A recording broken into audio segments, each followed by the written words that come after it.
it might be 6 months before you're back in the octagon. When you do come back, who is it that you've got your eye on to face next? Yeah, I still definitely think that within the 125 division, I'm still eligible for that title shot relatively soon. I know I need to earn it and fight 1 or 2 more times, but improve myself. But that's ultimately the goal. So whoever's going to get me up to that next level to eventually fight for the title. Obviously, things didn't go your way in your last fight. Obviously, you were fighting at flyweight. How did you feel at that weight? And is that somewhere that you're going to stay now? Yeah, I felt awesome, and I think that's the biggest thing that was unfortunate for me is how good I felt in that division. I felt great going into it. I felt great fighting at flyweight, and to have to not win the fight because of a broken arm that I threw the punch myself. She didn't break it. I broke my arm all by myself on her head. So it sucks, and it's a bummer, but you can't look back on those things. I can't regret that fight. I have to move forward and just look forward to the next one. And yeah, I'm healing up. The doctor said my arm's healing faster than he's ever seen. So 3 months until I can start hitting with full force, and then I give myself another few weeks to get ready for a fight. Paige, I know in the past you said perhaps one day you'd like to work with the WWE. What have you made of Ronda Rousey's run in the WWE so far? Unfortunately, I haven't been able to see it. I've been so busy traveling, but I think it's amazing. It's just another platform for us UFC fighters to make a name for ourselves. And I know Ronda's going to do awesome at it, and she's going to make a name for herself in the WWE. And that's something, I'm a fighter first and foremost, but if that opportunity ever came knocking, I'm not one to turn opportunities down. So I think it's an amazing organization, and I would definitely love to work with them. What's the reaction been to you getting engaged from your fan base? Has anyone tried talking you out of it? No, yeah, I would say I definitely had my poor fiance. Everyone hates him a tiny bit, but he's an awesome fighter. I can't wait for him to make his run in the UFC, and it's gonna come very, very soon. So he's a national level champion wrestler, so I'm excited to see his future, and I think he'll get some more fans once they are able to see him perform. I know you've been here with your mum this week. What was her reaction when you told her about it? She was so excited. Yeah, and it's awesome. I get to bring my mom here. She's never been to London, and this is my first time here as well, so it's really exciting to show her around. And it's awesome that the UFC gives us these opportunities to see. I've never been to this country, so it's been really cool, and I get to share it with my parents. And you have a book coming out as well. Can you tell us a little bit more about that? I do, yeah. I have a book coming out next month, so April 10th is when it gets released, and I'm really excited because it's kind of a tell-all, and I'm not allowed to talk about exactly what's in the book now, but people are going to be shocked, and it's definitely going to be something that people are going to either really love me or really hate me after they read it. So I'm nervous, but I'm also really excited. I feel like the UFC gave me this platform where I get to share my story, and I think it's really going to change a lot of lives. Paige, you talked about, just then saying that people will love it, people will hate it. You've spoken in the past about suffering at the hands of bullies. You're a very prominent athlete now. You're prominent on social media, Instagram, Twitter. You get a lot of positive feedback, obviously.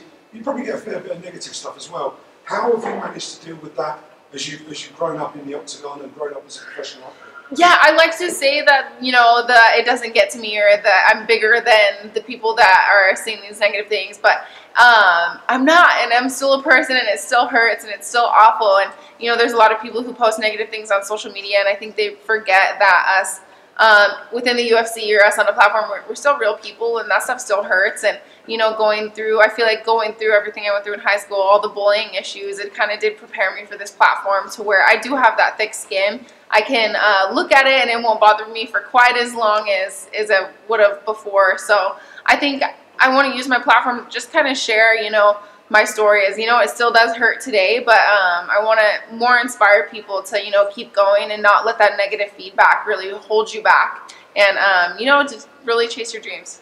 It looks like Valentina Shevchenko will get the next shot at the women's flyweight title. What's your prediction for that fight? I'm going to be totally honest. I didn't see the flyweight champion. I haven't seen her fight before, but I do know how talented Valentina is, and I know that she's beaten Joanna 3 times in kickboxing, I believe. So, and she's, she's beaten Holly Holmes, and, she's very, very talented and a very scary fighter, but at the same time, everybody's beatable. So I'm going to go into this fight watching it as a fan and a fellow competitor, and, it is my division, so I'm going to go in and watch it as the potential competition. So I'm going to watch both of them. Paige. How do you think you match up to either one of those?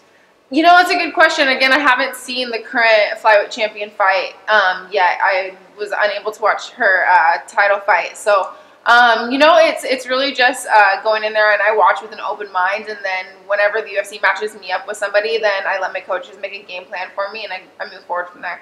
Paige, the other day when you arrived in London, you sent out a tweet asking for restaurant recommendations. Yes. I suggested Nando's. Have you been yet? I haven't. I've actually heard about Nando's from a lot of people, so I'm going to have to try that. Sorry, Paige, I would like to ask you about Polish girls in UFC. One of the fans asked you today about the rematch between Joanna Jędrzejczyk and Rose Namajunas. You pick Rose. Could you please tell us why? Yeah, you know, honestly, going into that, I feel like watching Rose go into that, my thing is I feel like she had Joanna beat mentally. You know, Joanna, I mean, it's just what I saw from the outside is Joanna is used to seeing a reaction from the people she fought, and she didn't get a single reaction out of Rose, and Rose just seemed so mentally strong going into it. In the fight game, it is very, very mental, and Rose just mentally was not shaken at all. So, I mean, honestly, if you go skill for skill on any given night, though they fought 10 times, I would say it's 5-5 for the winner. So it really could go either way. Mentally, I feel like Rose has the edge right now, but I know Joanna's going to be very hungry. She's going to want her belt back, and she's going to come full force as well. And I love both of them, so I'm excited just to watch this fight. Talking about your fight with Rose, how much did that shape your career? Because that was a tough fight, and you managed to see it out all the way to the end. And even after the fight, after everything that happened, you still went to the press conference. You still faced the press, answered the questions. There were a few tears shed. But how much did that one day shape you as a fighter and as a person?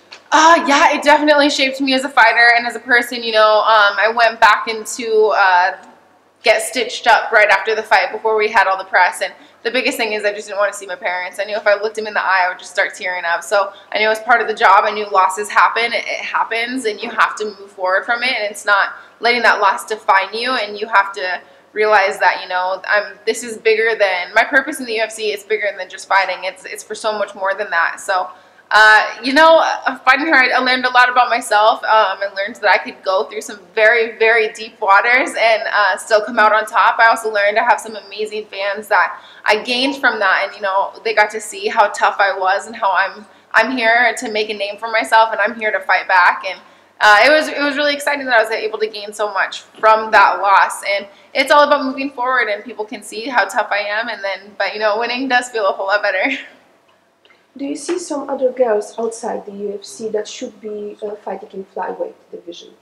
Outside of the UFC, there's a lot of very talented females in the MMA world, and I've been fortunate enough to train with quite a few of them, and I'm hoping that a lot more women do come up to the UFC, and the UFC can notice those girls. And luckily, I feel like there is such a draw behind women fighting that women are almost getting noticed more than the men now, and it's almost a little bit easier path for the women to get up there because people just love watching them fight, and these girls are getting noticed. So I'm very excited that we get to build up this flyweight division, but I'm also hoping as well that there is more talent in Chris Cyborg's division.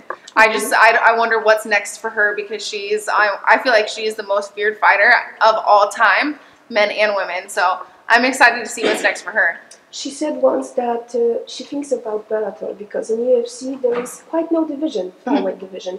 Maybe you know each other, so maybe you think that the place of Chris Cyborg is in Bellator, not in UFC. That's a hard question, you know.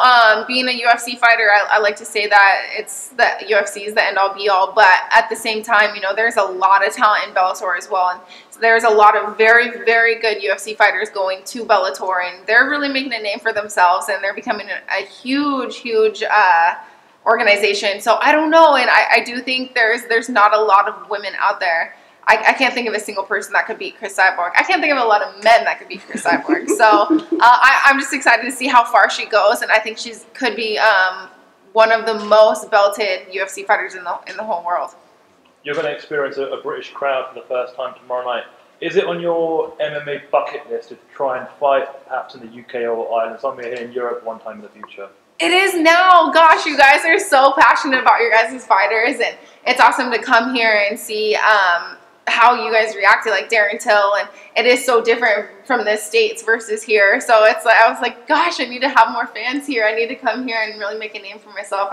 I've loved it here, and I've been fortunate enough to spend a lot of time sightseeing and stuff. But yeah, I would love to fight here.